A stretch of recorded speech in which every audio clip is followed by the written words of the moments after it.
अच्छा जी, पिछली वीडियो में हमने बात की थी कि हर स्विंग हाई या स्विंग लो के ऊपर या नीचे लिक्विडिटी है। अब हम इस वीडियो में बात कर रहे हैं कि हर सेशंस के हाई के ऊपर या लो के नीचे लिक्विडिटी है। अब सेशंस के टाइम कौन से हैं या कैसे हमने पता लगाना है, इसके बारे में आज हम बात कर रहे हैं। तो सबसे पहले आप ये समझने की कोशिश करें कि ट्रेडिंग एल्गोरिथम जो है जिसके ऊपर ट्रेडिंग चल रही होती है, आप ये समझ लो कि वो कंप्यूटर जिसके ऊपर ट्रेडिंग चल रही होती है वो न्यूयॉर्क में पड़ा हुआ है और उसमें जो टाइम चल रहा है वो न्यूयॉर्क का है।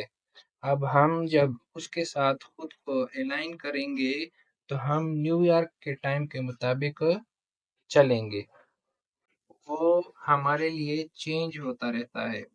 यानी अगर हम सर्दियों में देखें तो UTC-5 होता है, जो कि तकरीबन 4 महीनों के लिए UTC-5 ही रहता है और ये जो है नवंबर के पहले इतवार से चेंज हो जाता है मार्च के दूसरे इतवार तक।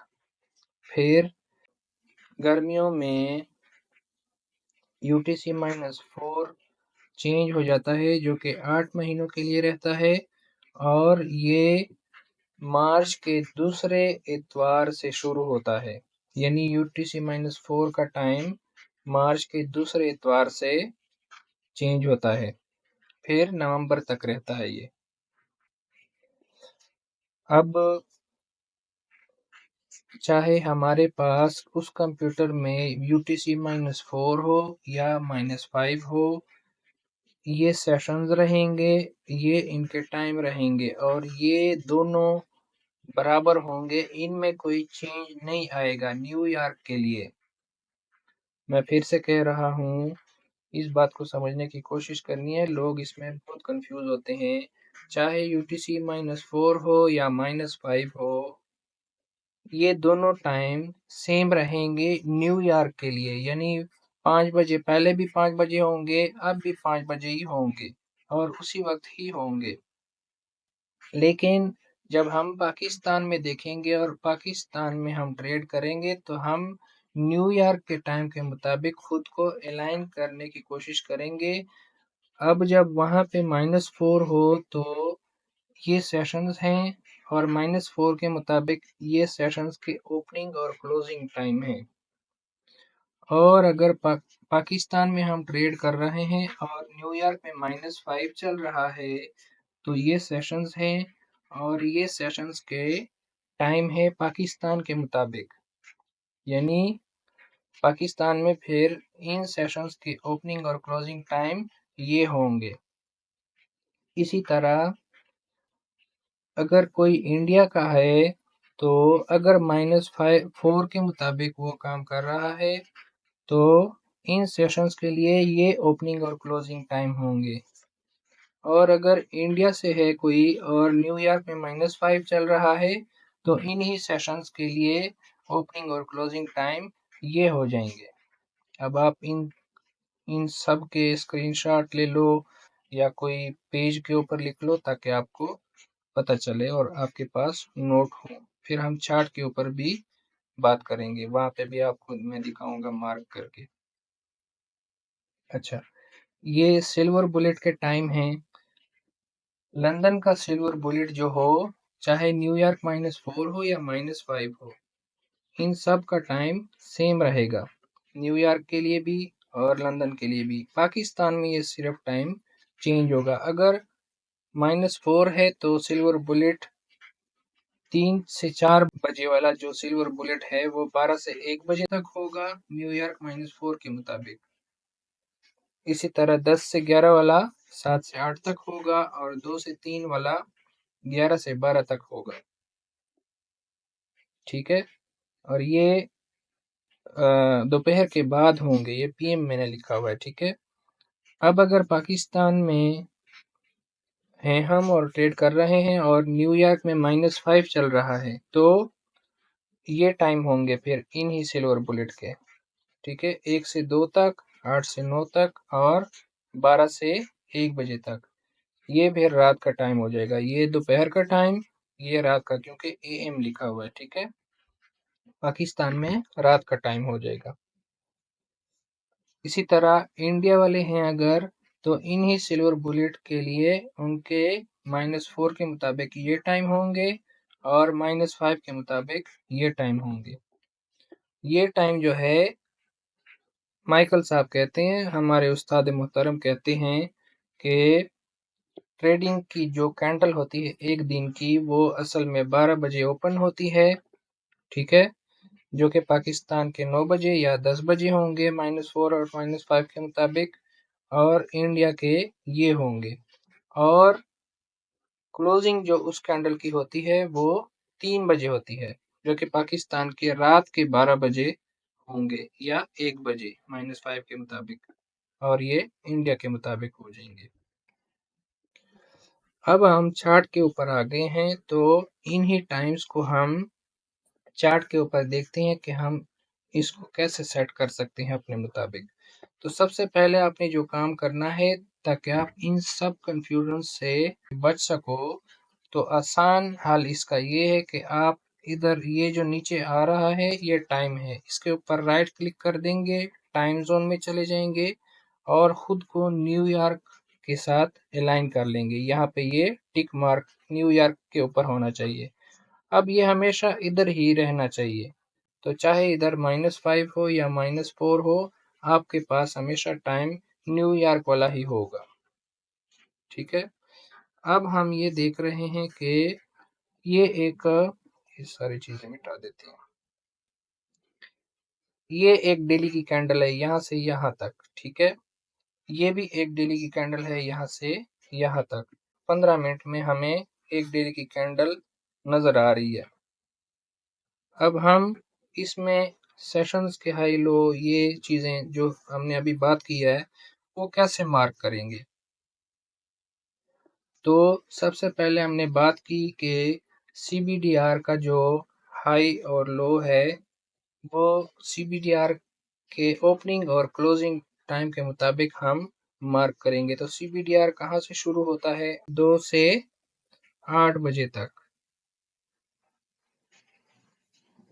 नीचे आप टाइम देखें और इसके ऊपर लाइन लगाएं। अब इसमें जो सबसे हाईएस्ट हाई हो और जो लो हो, उसके ऊपर आपने चाहे लाइन लगाएं या जोन बना दें उसका, यानी ये इसका लो हो गया। अब आप इस तरह लंबी लाइन नहीं लगाना चाहते तो ये छोटी भी लगा सकते हैं, ठीक है। ये इसका लो हो गया और ये इसका हाई हो गया। ये CBDR रेंज हमारी हो गई, ठीक है, ओपनिंग टाइम के मुताबिक और क्लोजिंग टाइम के मुताबिक। आप ऐसे नहीं करना चाहते तो ये लाइन ना लगाएं, यहाँ पे इस तरह का जोन भी बना सकते हैं ये। अब इसी तरह बाकी जो सेशंस हैं वो भी आप इसी तरह मार्क कर सकते हैं, चाहे वर्टिकल लाइन लगाएं या इस तरह के लाइन लगाएं। जैसे एशिया का है वो 8 से कहाँ तक है, 12 बजे तक, यहाँ तक। अब इसके दरमियान हाई, ये लो है और ये हाई है, तो यहाँ से यहाँ तक क्या हो गया, ये एशिया हो गया और ये 12 बजे तक हो गया, ठीक है। इसकी कलर हम चेंज कर देते हैं, ये एशिया हो गया। इसके बाद 2 बजे से लेकर, नीचे आप देखें टाइम को, 2 बजे से लेकर 5 बजे तक। अब इसके दरमियान हाई कौन सा है और लो कौन सा है, तो ये लो है और ये हाई है। ये कौन सा टाइम हो गया, लंदन का टाइम, ठीक है। इसके बाद है न्यूयॉर्क का टाइम, सेशन की मैं बात कर रहा हूँ। इसके दरमियान थोड़ा सा वक्फा जो है वो लंदन लंच का आ जाता है, लेकिन हम उसको मार्क नहीं कर रहे अभी। तो न्यू ईयर कब से कब तक होता है? 7 से 10 तक। ठीक है। अब इसके दरमियान जो हाई और लो है, आपने उसको मार्क कर।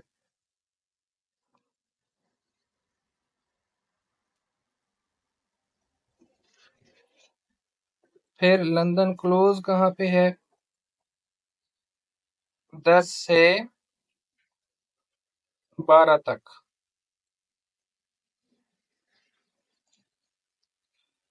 10 से 12 तक। ठीक है। तो ये हाई हो गया इसके दरमियान, और ये लो। ठीक है। ये हमारे सेशन हो गए। 4 सेशन हो गए हमारे पास। तो आप इसके ऊपर अगर नाम लिखना चाहें तो वो भी लिख सकते हैं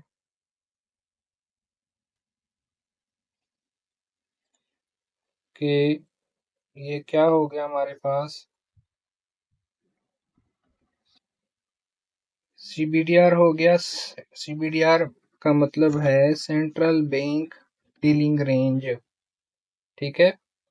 इसके बाद हमारे पास ये एशिया हो जाएगा।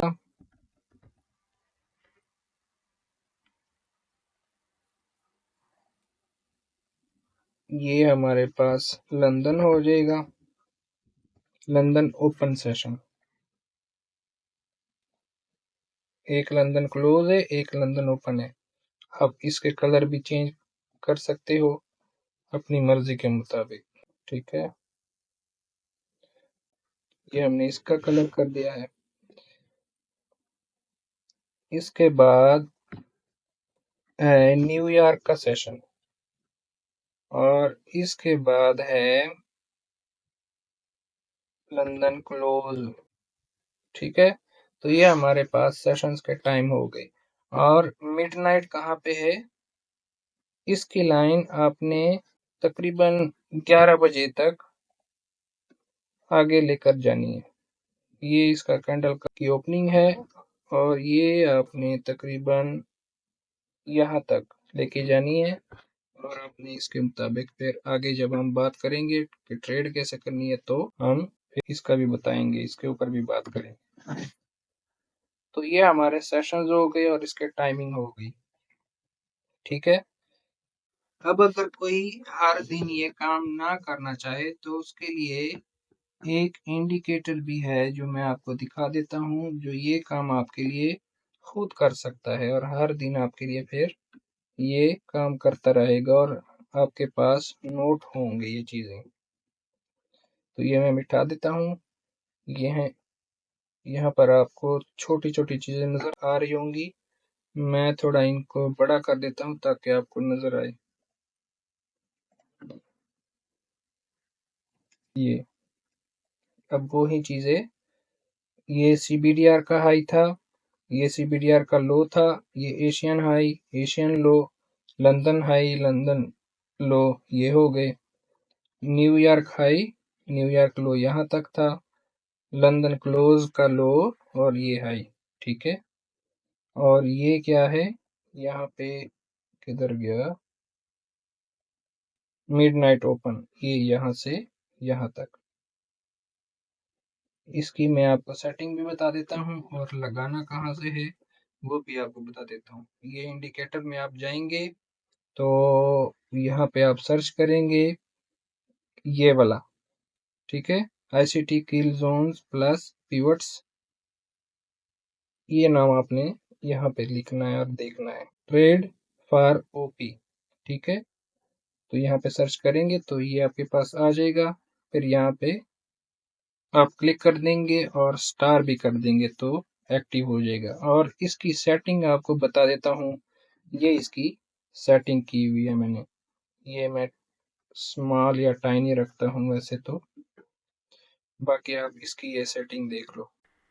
जिन पेयर्स का ताल्लुक एशियन रीजन से होगा उसमें एशियन सेशन में मूवमेंट ज़्यादा होगी और फास्ट होगी, और जिन पेयर्स का लंदन के साथ ताल्लुक होगा तो उनमें लंदन सेशन में ज़्यादा मूवमेंट होगी और न्यूयॉर्क सेशन में सभी पेयर में तकरीबन मूवमेंट तेज़ होती है, क्योंकि उसमें लंदन और न्यूयॉर्क दोनों एक ही टाइम पे ओपन रहते हैं। तो ये पॉइंट अपने साथ नोट करें। और दूसरा मेरा क्वेश्चन है आपसे, जो वीडियो देख रहा है, कि आज का जो प्राइस एक्शन मैंने यहाँ पे दिखाया और जो सेशन मैंने मार्क किए, उसमें आप देखकर बताएं कि लिक्विडिटी कहाँ पे हंट होने के बाद मार्केट कहाँ पे गई है। तो इन सेशंस को ट्रेड कैसे करना है, वो हम इंशाल्लाह आगे जब आहिस्ता आहिस्ता जा रहे हैं तो आपको पता चल जाएगा। एक मॉडल तो मैंने आपको पिछली वीडियो में भी बताया था और वो बहुत अच्छा मॉडल है, उसके ऊपर आज भी गोल्ड में ट्रेड मिली है। तो अगर आप वो देखें वीडियो तो आपको उसमें पता चल जाएगा और बहुत आसान मॉडल है। तो इंशाल्लाह आगे भी हम बाकी चीज़ें समझने की कोशिश करेंगे और मैं आपको डिटेल से चीज़ें बताऊंगा इंशाल्लाह।